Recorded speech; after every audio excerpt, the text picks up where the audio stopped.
RR டீம்ல வந்து பார்த்தோம்னா முக்கியமான ஒரு பிளேயர்ஸ் வந்து அவங்க வெளியே விட்டுருக்காங்க. முக்கியமான பிளேயர்ஸ் இல்லாம ஒரு கேப்டனே விட்டுருக்காங்க. கேப்டனை வெளியே விட்டுருக்காங்க. சஞ்சு சாம்சனை வந்து வெளியே விட்டுருக்காங்க.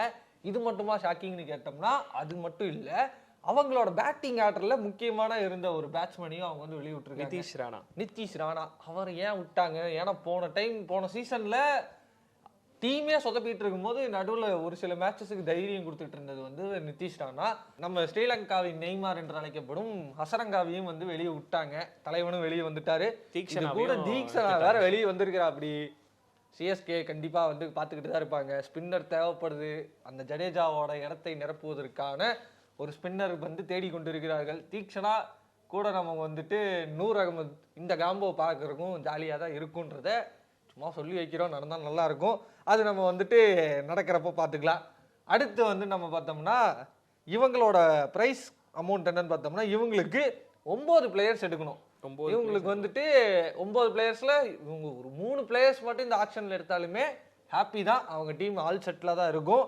இவங்க கிட்ட வந்து 16.5 கோடி வந்துட்டு கையில் வச்சிருக்கிறாங்க.